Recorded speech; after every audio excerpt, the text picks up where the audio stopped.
सुस्वागतम मित्रमंडळींनो. तर आपल्या चॅनलवर नवीन असाल तर चॅनलला सबस्क्राईब करून घ्या. आजच्या भागामध्ये इकडे आता जी राणी आणि इंद्र असतात ते आता दोघेजण वेगळं रूप घेऊन ते आता नोटरीमध्ये आलेले असतात. त्यांना नोटरीची सगळी इन्फॉर्मेशन हवी असते, त्यामुळे ते तिथे आलेले असतात. विक्रांतने त्यांना 9/6 तारीख सांगितलेली असते, त्यामुळे ते तिथे येतात. आणि आता तिथे आल्यावरती आता ते दोघे वेगळ्या आवाजात बोलत असतात. ती तिथली बाई म्हणते की मला तुमचं बोलणं काही कळत नाही आहे, काय चाललं तुमच्या दोघांचं. तर आता ते म्हणतात की हे बघा, ही माझी बायकोनी जे सांगितलं ना ते खोटं आहे. अहो, माझ्या बायकोला तसं नव्हतं म्हणायचं. आम्ही जिथे राहतोय ना, आम्ही राहत असलेल्या ठिकाणी आहे ना, ते ठिकाणी ना आमचं आहे ना घर. तर ते म्हणतात की नाही, बाकीचे लोक म्हणत आहेत ते घर तुमचं नाही आहे, ते घर आमचं आहे. त्यामुळे आता काय करायचं आम्ही, तुम्हीच सांगा बरं, काय करणार आहोत आम्ही यांचंवालं. अहो, ते म्हणतात घर आमचं आहे, ते घर आमचं आहे, पण आम्ही कुठं जायचं, त्यांनी घरातून काढून दिलं, वाळवंटात जाऊ का आम्ही, असं इंद्र बोलतो. तर आता राणी इकडून बोलत असते, राणी इंद्राला खुणवत असते. तर ती म्हणते की ठीक आहे, मी बघते तुमची इन्फॉर्मेशन काढते. तर आता लगेच ती तिथे त्यांची इन्फॉर्मेशन काढत असते. आणि आता ती म्हणते की असं शक्यच नाही, या दिवशी तुम्हाला नोटरी भेटूच शकत नाही. अहो, तर इंद्र म्हणतो आम्हाला नोटरी हवी. अहो अहो ते नोटरी आणाच नुसतं चाललं आहे. तर आता लगेच म्हणते की ह्या दिवशी नोटरी नाही भेटू शकत, कारण की ह्या दिवशी सरच नव्हते, सर बाहेर फिरायला गेलेले होते, त्यामुळे सर इथे उपस्थित नव्हते आणि नोटरी भेटू शकत नाही सरांच्या सही शिक्क्याशिवाय. तर ते म्हणतात की म्हणजे आता काय करायचं, आम्हाला तर 30 तारीख सांगितलेली आहे 9.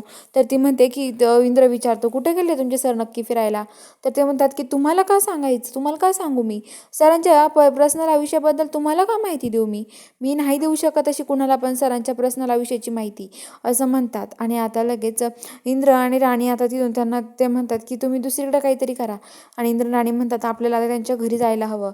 आणि इंद्र राणी आता रूप बदलून पुन्हा त्या माणसाच्या घरी येतात, त्या सरांच्या घरी येतात नोटरीचं बघण्यासाठी. आणि आता तिथे त्यांची बायको दरवाजा उघडते. इंद्र आणि राणी आता सरांच्या मॅडमच्या रूपामध्ये वेगळेच अवसान घेऊन आलेले असतात. तर इकडे आता जो विक्रांत आहे, विक्रांतला आबा खोटा फोन करून भेटायला कोर्टामध्ये बोलवतात, वकील म्हणून सांगतात. पण आबा आता वेगळा आवाज काढतात. इंद्राला विक्रांतला माहीतच नसतं कोण आहे.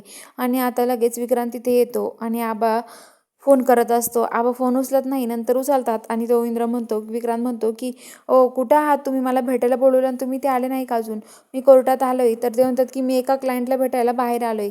त्यानंतर तुमचे क्लायंट इंद्र राणी तर नाही ना. तर ते म्हणतात की नाही, ते इथं नाही भेटणार, मला ते ऑफिसमध्ये भेटणार आहे. मला त्यांना पण भेटायचं आहे, ते पण माझे क्लायंटच आहेत. पण तुमचं काय काम आहे, पटकन बोला बरं. तर आता लगेच तो विक्रांत म्हणतो की मला तुम्हाला भेटायचं आहे, इंद्र राणीच्या अगोदर मला तुम्हाला भेटायला यायचं आहे.